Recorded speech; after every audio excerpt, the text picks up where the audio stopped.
Hello, this is Alex here again with some more of my recent images. This is the second installment from my Canada trip. The first video I had a problem with the screen recording not actually capturing my entire screen, and I can't actually fix that. It used to work fine, and now using exactly the same setting it doesn't. So when we see the picture small like this, you can see the whole images, but when I zoom in on them, particularly the vertical images, it tends to cut the top and the bottom off the frame.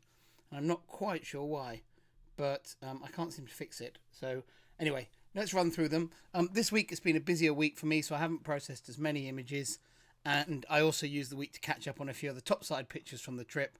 I've got a few articles to write about the trip, so as a result I needed to process a few topside pictures, so there's a few of those in this gallery as well, but we won't spend long on those. Right, but starting off with the topside ones because they're top of the pile in this list. This is a sea lion just sitting on the rocks. I really love the background and the whole image in this frame, but the position of the sea lion for me is not ideal. It's way too central. It would be fantastic if it was over here on a third. If you can see my mouse, I don't know if you can, but if it was over there on that third, I think the picture would be really nice. It's still a nice image. Taken off a moving boat. We didn't stop the boat or anything for the shot. It was just we were travelling past and it was a grab shot, but still quite like it. There's quite a few humpback pictures in this collection. This is a humpback breathing as it swims down through Browning Pass. There's actually a bit of fog in front of the humpback here, and I don't know whether that's a second humpback or not. But you can see if I zoom it in, there's the humpback, and you can see its breath. But right in front of it, you see here, there's another little puff of something. Maybe it was a mark on my lens, but I don't think so. And I do remember there was talk at the time that there were two humpbacks there, but I didn't notice them. They were a little way off, but I didn't notice them at the time. Right, let's go back. And then this is just a fishing boat with just a nice flock of geese flying over the top. I just rather like the frame. Right, into some underwater. There's a few topsides mixed through because they're sorted in date order, these. These are some shots of wolf eel. I was shooting the wolf eels with single strobe, and most of the shots I did with the light coming from the top, but this is taken with the light coming from the bottom, a kind of more monstrous type lighting setup, and creating this shot here. And there's actually another version of this. I wanted to try this shot as a black and white, and I processed it with a kind of a sepia tone to it, because they kind of have this sort of old man face, and I thought maybe an old man face with an old style processing might look quite nice.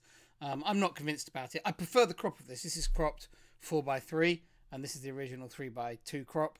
I prefer it 4:3 crop, but I tend not to crop my pictures because they tend to get used in magazines and books and that sort of thing. And I know that first picture, which is highlighted now, needs crop, and so does the art editor, and they can always crop it afterwards. At least this way it gives them a little bit of flexibility on the layout, not to crop it too tightly. But certainly the black and white one, which I was playing with, I'm not sure I'll actually put that on my website. I'll decide later. I haven't uploaded these yet. This is actually one of the few shots, or I think it's probably the only shot I got of this particular wolf eel when both my flash guns were working. And this is actually so it's the only shot with two flash guns. They both had beam restrictors on, which is why it's got the hard light. And this was the wolf eel from a little bit further away. This was kind of the first shot I took. I spotted this wolf eel, which we'd been searching for all dive, and took this picture as I swam in, and then got in position to do the shots with a single strobe, because I hadn't shot many pictures on this dive because we really were looking for the wolf eels, but I was aware that my strobes weren't working properly, and this was a grab shot, and for some reason the strobe did fire on this one. Basically I had a dodgy sync cable, but I like this shot because it's nice with the colour around it. I think this particular composition though makes the wolf eel look quite small, which I don't like as much. I think I prefer the shots where it looks bigger in the frame, and just this particular pose, I think it's kind of the things on either side of it kind of dwarf it a little bit in the composition. I think I could have, but as I said, it was a single shot. I shot a lot of pictures of hooded nudibranchs, Malibu nudibranchs during the trip, and it was quite a murky area, as you can see from the background. So they all need a little bit of a clean of backscatter. So I've still not processed very many of them because I'm lazy, and I've processed pictures that didn't need any cleaning. But I'm really looking forward to diving into these, picking my favourites and starting to process them. They're all much of a muchness. They're piles of nudibranchs with sort of kelp and sun behind them. But they're nice. I really like some of the details that you get in the Malibis. If I zoom in on this one, you can see lovely developments in the carotid and the thick features on the back. I'm just going to show it to you again smaller, just because I know that the screen recording is probably cropping these off the picture. Let me see if I can zoom them in a bit bigger. There we go. We have a look at this. That way you can see them a bit bigger before I might even hide those. And no, there we go. Better like that. I'm making a mess of everything. Go away. Right. Cabezon. Cabezon are cool fish. Sometimes quite flighty, I've found.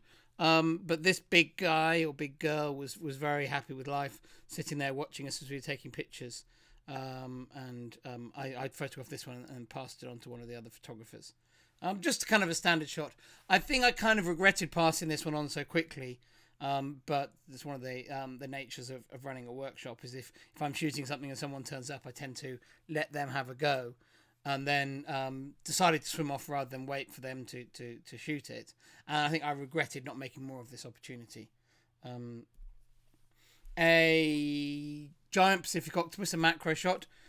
I find that a macro lens is the ideal way to make sure you're going to see giant Pacific octopus on dives, and every time you dive with a wide angle, they're nowhere to be seen. And I have many encounters with them on macro lenses and not so many with wide angle lenses, so I always end up with macro shots which don't really do anything for the giant nature, or indeed capture much. GPOs do have beautiful eye patterns. If we zoom in, we can have a look at that. So it's zoomed a bit much, but you can see, and they do have those three distinctive sort of projections on the top of their eye, which is one of the characteristics of the species. They have a lovely texture on their body, just the folds and things in their kind of classic standard texture on the outside of their body, although it's obviously is very changeable. Right. This is a golden Dirona. It's a type of nudibranch. Attractive nudibranchs with all these radiating appendages coming off their back. This one here was crawling over kelp. I like he's got this kind of dirty ring of some sort of mucus around its rhinophore here with bits of sand or something stuck on it, which I find quite fun. It just kind of adds a little bit of a focal point to the image of him coming towards me. And then this is a frosted Dirona or frosted nudibranch. They're very similar species, but this is the white one. And you can see this one here. Both these are shot on the same dive with the same setup, and I was shooting with a single strobe, shooting with the 105 lens, but with a single strobe with the retro reflector on it, which I find is a really nice kind of sort of user-friendly snoot setup almost. It gives quite a wide beam, but it's got a hard edge, so it's quite easy to use that beam to light things and not light behind it. And what you can see it's done in this picture here is it's lit the nudibranch nicely all the way in. It's nicely lit all these top features on it, but because that light is kind of coming down from above and stopping, the background, which was a fairly ugly seabed, isn't particularly lit. And the nice thing of a bright white subject is you don't need to put much light on it to light it up, and therefore everything else stays nice and dark. Another juvenile or another wolf heel, on this one a juvenile with this lovely colour pattern on it with these blotches. This one was in very attractive, colourful surroundings. And actually, I think I've got another shot is a bit more full colour than this one. This one is a really nice pose of the eel. I love his bluff face and his green eye and everything. But I think that the other shot's got a bit more colour in the background. I don't know if it's in this, or I haven't processed it yet. I think it's still in the to be processed line. This is a giant plumose anemone. Really, really quite large. Hard to tell from this picture. There's nothing else in the frame really to give it scale, but it's a great big plumose anemone. Shot on a fairly poor visibility dive, but it's got the silhouetted wall behind it there.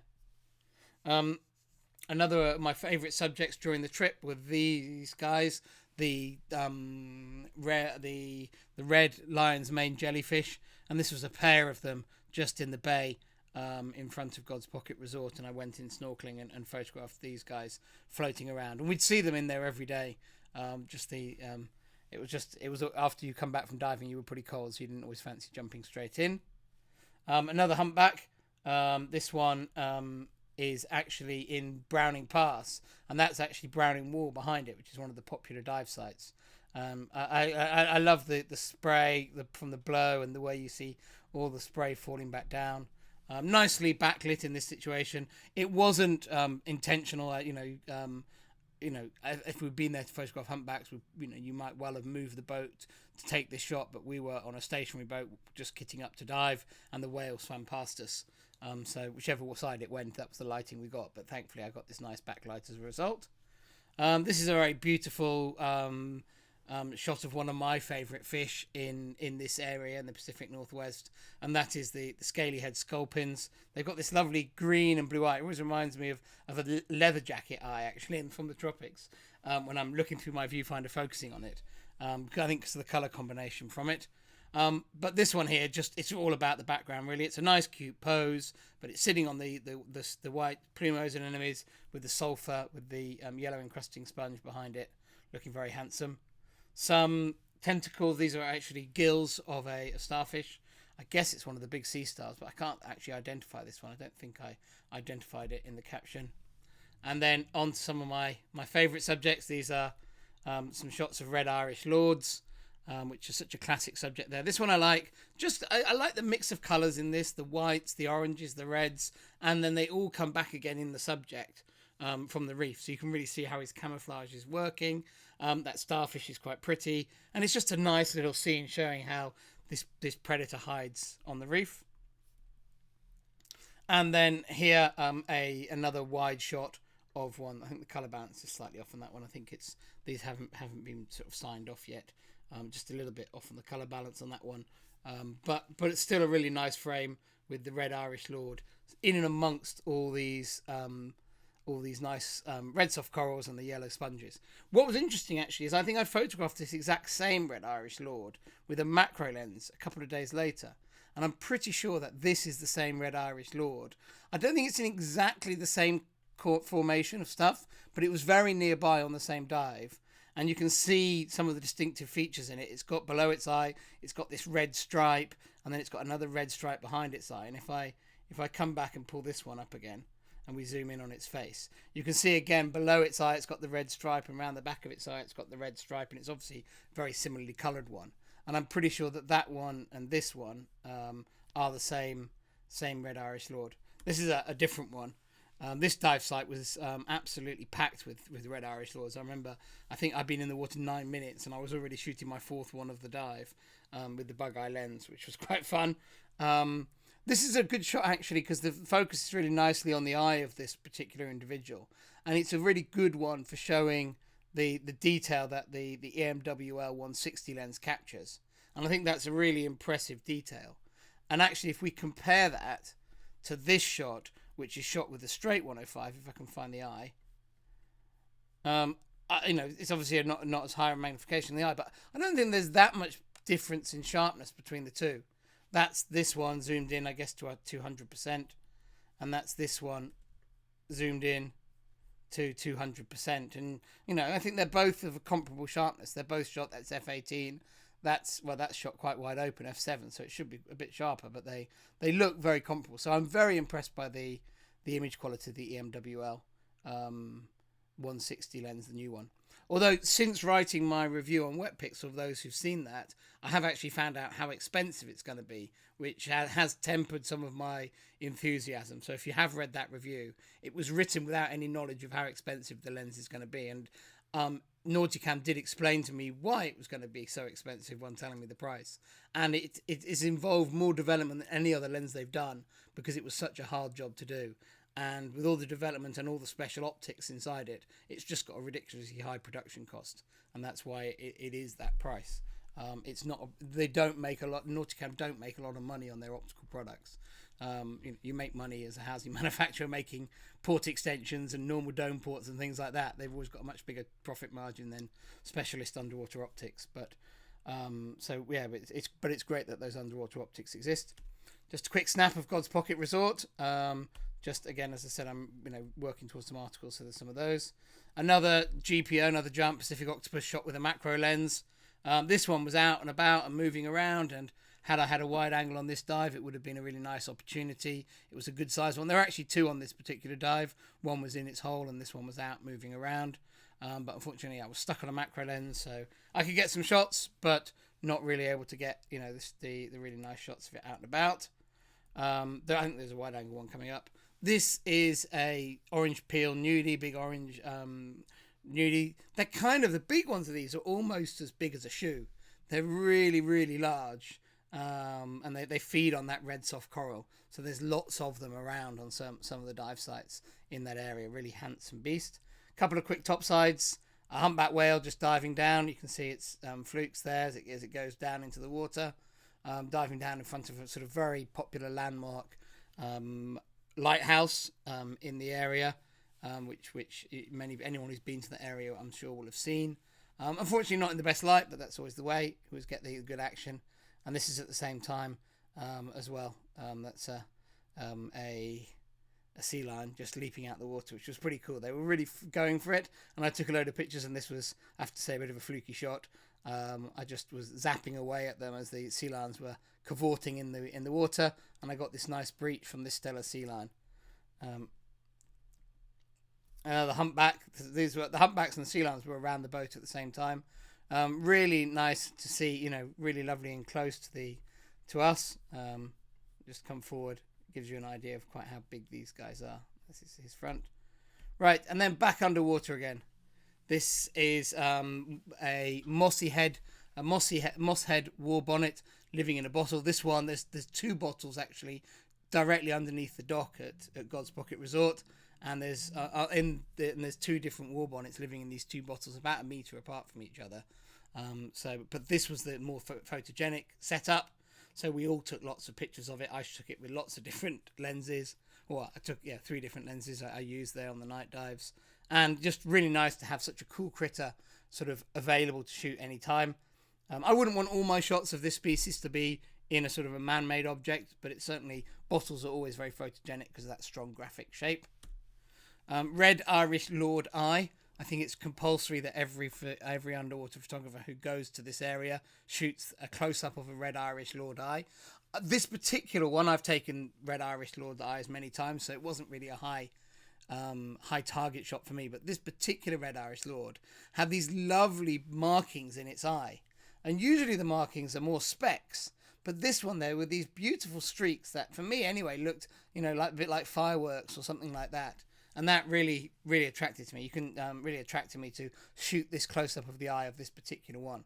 I should probably crop this one a little bit tighter, actually, just to really draw your attention to that. But again, I don't like to overcrop my pictures because it allows the end user to choose to overcrop them, particularly when you shoot with a high-resolution camera like the D850. These circles here... Oh, sorry, if I can get them in the middle. That circle there and the other one on the other side, they're the reflections of the circular tubes of my flash gun, which is what those are. They're sort of a catch light. It would be nicer to probably just have one of those catch lights in the picture and probably not the circle of a flash gun, but that's how they are. I'm not going to Photoshop them away. The attractive colours of the reefs there really are impressive, and it's, I think, why they're so appealing is that they're relatively simplistic. There's not tons and tons of different colours all the time. A lot of the really rich areas are dominated by the 3 colours you see here, the yellows of the sponges, the reds of the soft corals, and the whites of the plumos. And they look fantastic together. And this is just a nice shot showing all that. A opalescent nudibranch crawling across some sea mat on the kelp, some bryozoan. This is a long fin sculpin.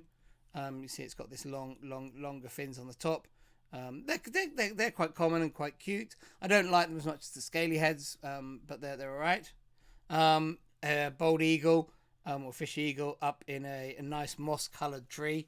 This one's at the tip of Hussar Point. Quite commonly you see eagles in this tree, quite often 2 of them actually. And it's a very graphic tree because it's quite open like this, but it's got moss on it. It kind of almost, with the white cloud background in this, almost looks like a drawing, if or sort of, and there's kind of a bonsai nature for me from the tree, which I really like. So I really like this shot. It's fairly simplistic shot. You can see there's the eagle. Just zoom in on him to 200%. This is another giant Pacific octopus, but this time with the EMWL one lens with the 160 on it.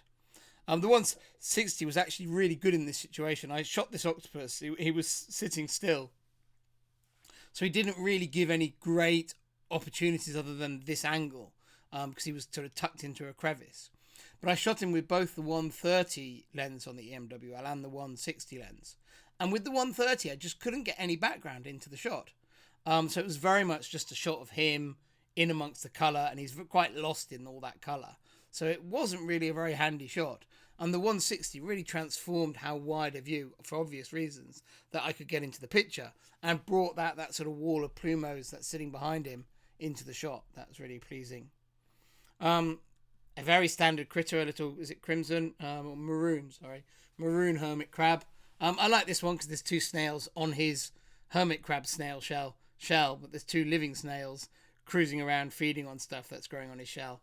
And he's quite a handsome colour with it, and they have got great eyes, these maroon hermit crabs with these. They've got these stripy eyes that are really, really sort of kind of eye-catching and memorable. There's no need really to zoom in on this one, but I'll just zoom in quickly. Another red Irish lord. This one just sort of giving sort of quite a lot of character, not looking very happy with life, and sort of just a nice little angle head on. And then just the last couple, another opalescent nudibranch here in these hydroids. Just this is what they feed on. So this one's feeding. You can actually see there's a second one in the background, busy feeding on there. So just nice to capture that in a kind of more, natural or a setting in which has something to do with the way they live life. This shot here is an old shot from Canada. I'd realised on this trip I didn't see any brown Irish lords, which is another big skull pin, and I'd never processed a picture of one before because this was the only picture I had, and it's not a great picture, it's an okay picture, and so I decided, I should process this because so this is from what year was that from 2009, so I just processed that this week. And then the other picture I processed this week is a piggy, and this is from the Bahamas. This is taken in the Exumas in the Bahamas, and it's become a really popular place to shoot these shots. When we went there back in 2007, I went there on a trip with Jim Abernathy and Wet Pixel, which I was leading, and Jim was like, we've got this beach where we can swim with pigs, and we were like, oh my god, yeah, we don't believe you. And we went there, and it was just an amazing photo opportunity. And lots of photographers who were on that trip got pictures of the pigs. And they've become a thing ever since. And actually now when you land in Nassau, one of the pictures that greets you above passport control is a pair of the swimming pigs. But all the swimming pigs you see there now are all mixed up splotchy ones. So they're kind of mixed pink and with brown blotches. But actually the original two when we went there in 2007 were one pink one and one brown one. And, I'm sure that's where all the blotchy ones you see now come from. So you don't ever see pictures of purely pink ones there anymore. But yeah, I was, a friend of mine was here for one of my one-to-one sessions, and he had some recent pictures of the pigs, and it reminded me, it's ages since I've looked through that catalogue. So I went back and had a look through my catalogue and decided, this one had never been processed. So I thought I'd process it out, and so I have a new piggy shot to show. I've got plenty from the past. Again, that one, I think the colour balance is slightly off as well, so that one needs a quick tweak before these are all signed off. Anyway, hopefully you enjoyed that run through. I'll be back in a week or two with a whole bunch more, I'm sure. I still feel I'm only just scratching the surface. No, that's a bit unfair. I think I've processed, sort of getting on for about 80 underwater pictures now from that trip. I think once I get to about another 40 or 50, I'll feel I've made a decent impression on what I shot. So a really productive trip underwater, and I've actually got a lot more above water shots to process. I'm not quite sure. They're not particularly representative. I think I just needed these for particular needs within the articles I was writing. Okay, thanks very much. Bye.